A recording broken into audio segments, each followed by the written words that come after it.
Yet another thing on the mind of the market today might just be a report of a new novel coronavirus discovered in China. Former FDA Commissioner Gottlieb joins us now. It's good to see you, and I'm glad you came on with us because I'm trying to cut through this report and find out what's legit and what might not be. What's your take on what you've read? Yeah, I'm not too concerned based on this single report. They sample viruses from bats constantly over there, and they find novel viruses from time to time. And sometimes these novel viruses that they stumble upon harbor very concerning features. So this is not an uncommon finding. We find these things pretty routinely. I don't think we've ever identified a pre-spillover virus that went on to cause an epidemic. So I think the link to an imminent risk here is pretty flimsy, quite frankly. Probably the most concerning part of this story is that they did this experimentation in a low-security BSL-2 lab, and this was the Wuhan Institute of Virology. This is the same institute in Wuhan that has been implicated in potential lab leak related to SARS-CoV-2. So to see them still experimenting with novel viruses in a BSL-2 lab, that's not too reassuring. But from this particular strain that they found, I don't have any concerns that this is going to cause an imminent risk unless they have a laboratory accident. And one would hope that since they published these findings, they're now taking precautions to treat this strain with greater caution. You know, it is interesting, if nothing else, some of the movement in stocks related to this report. I mean, the market itself seemed to take a bit of a leg down as this started circulating. Some of the vaccine stocks like Pfizer and Moderna shot higher, though they are off their highest levels too. Some of the airline stocks and cruise lines were lower as well.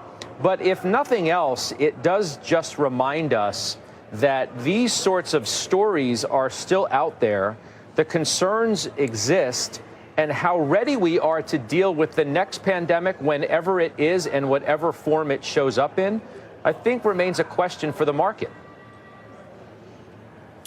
Well, setting aside the policy framework right now in the United States, I think from a scientific standpoint, we'd be pretty able to prepare countermeasures against this, vaccines and monoclonal antibody drugs. This virus that they sampled, they did experimentation in human cells, human organoids, and found that it bound to the same receptor that SARS-CoV-2 binds to. So presumably you'd be able to develop a vaccine against it. So I think from a scientific standpoint, we would be able to pivot to countermeasures if in fact this spilled over, which I don't expect this to spill over, barring them having an accident with it, making a mistake with it, which I would hope that they're taking precautions to make sure that they handle this under tighter provisions right now. This experimentation was done a while ago, by the way, and the report was published 2 days ago. So this is not necessarily a new finding. I think it spilled into the market today because it was picked up by some prominent publications, but it actually has been circulating in scientific circles for a couple of days now. Speaking of circulating, I mean, avian flu certainly has. We talked about it already in the context of inflation and egg prices. How concerned are you about the current outbreak, if you want to call it that? Yeah, well, I'm very concerned about it from the standpoint of its risk to domestic agriculture. I think that this has now become endemic in U.S. cattle and in flocks, and it's going to be very hard to extinguish. And this may be a persistent threat that farmers need to continue to contend with. I don't think there's going to be any easy answer to the egg shortage right now. The administration is going to announce some measures next week. They've hinted at what they are. Basically not culling herds as aggressively, not culling flocks as aggressively as they've done in the past, and also considering maybe vaccinating fowl, poultry. Those two have downsides too. If you don't cull the flocks, this spreads very quickly within a flock once it gets in, and it's 100% fatal. So whether you cull the flock or you allow this to spread at some level, you may lose the flocks altogether anyway. And from the standpoint of vaccinating baby chicks, we export a lot of baby chicks in this country to countries like Europe and China, Mexico, Canada, the Philippines, Indonesia. And if we vaccinate them, probably other countries aren't going to accept the export of our baby chicks. And that's one reason why the industry, the poultry industry, has been against mass vaccination, because the vaccine itself isn't sterilizing. So you could still have a situation where a chick becomes infected with the virus and can spread it, but it's asymptomatic, so you may not detect it. So Europeans don't want our chicks if they've been vaccinated because they worry that they could be harboring the virus. So there aren't any easy answers here. From the standpoint of a human risk, I think that hasn't changed. That's out there. There is a risk that this could mutate in a way that could infect humans. And the more virus you have circulating, the more that risk goes up. But I think it's a low probability risk at this point. But I think the more imminent risk is to domestic agriculture. We'll leave it there. I appreciate your time, your insight, and your sort of your valuable clarity too. As always, Dr. Gottlieb, thank you very much for that. Thanks a lot. That's Dr. Scott Gottlieb. Another point of concern for the markets, no doubt, the Fed. Steve Leisman joins us now because, Steve, this is a week in which there was a lot of Fed speak that leaned decidedly hawkish.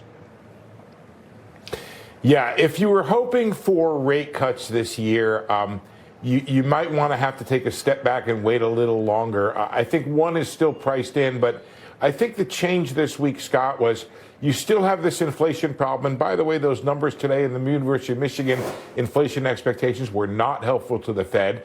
You have this inflation problem, but more and more now what's happening, Scott, is Fed officials are taking that inflation issue and putting the issue of fiscal policy uncertainty at the same level. So saying, look, we don't see ourselves cutting rates until, one, we get the inflation problem still heading back towards 2%. By the way, they have confidence that's going to happen.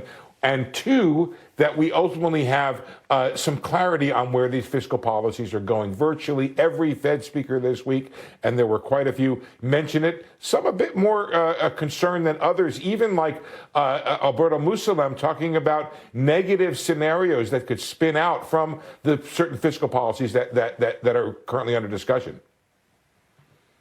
Allude to what was no doubt the more hawkish commentary of the week from the St. Louis Fed president, where he used the words more restrictive. No one's used that commentary when talking about the potential outcomes here. And he said the quiet part out loud. Yeah, and you always say to yourself, well, you know, it's a theoretical possibility. Is it just a theory? Well, why did he choose to mention it?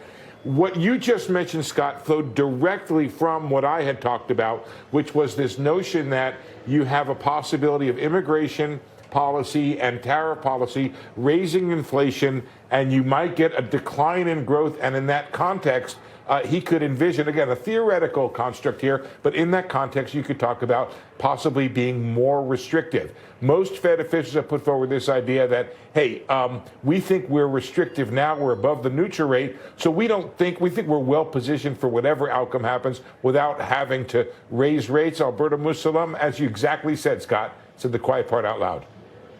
Steve, thanks as always. That's Steve Leisman, our senior economics reporter. Back to the panel. So, Steph, how much are you thinking about the Fed? Nobody had on their bingo card rate hike in 25.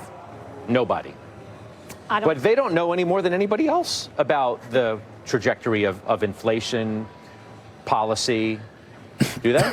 Well, I would be surprised. I mean, look, they're looking at the PCE. That number next Friday is going to be huge. But the PPI data points that go into the PCE suggest that it's not going to be runaway inflation. It may just be stubborn for a while. It may just be 2.5% PCE, core 2.6%. But I have always argued that if you have higher growth, you are going to, by definition, have a little bit higher inflation. And so we have taken off the outcome of the Fed cutting this year. And I think that's what the market has kind of been telling us for the last couple of weeks. Well, I feel like the market might be telling you today that we are going to have lower growth than thought. They're not. But why are going to yields be, down today? I don't think they're going to be. I think because of the growth. That's what I think. That's what I mean. It's coming down, but 2% is still above trend. Trend is 1.5%. 2% growth is probably a mid-single-digit revenue number for earnings.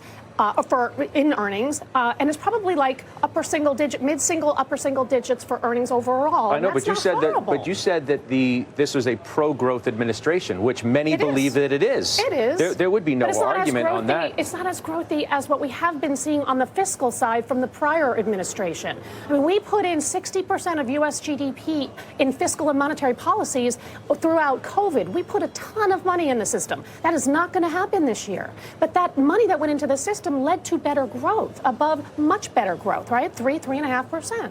Now, if you don't have that, you probably grow something like 2%. That's not dire, and it's certainly not recession. To Cameron's point, it's not. It's just a recalibration. Okay, recalibration of expectations too? Is that a single-digit return kind of year?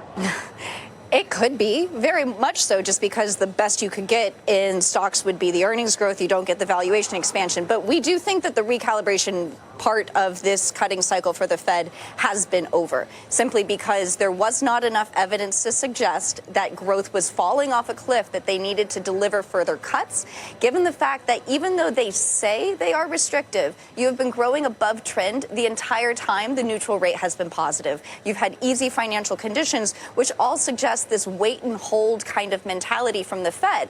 And we do think there's a very big difference between growth that is slowing and growth that's falling off a cliff that gets the Fed to act in a more aggressive way. We think you'd have to see a mid-4s on the unemployment rate to really see the Fed step in and deliver a lot more rate cuts.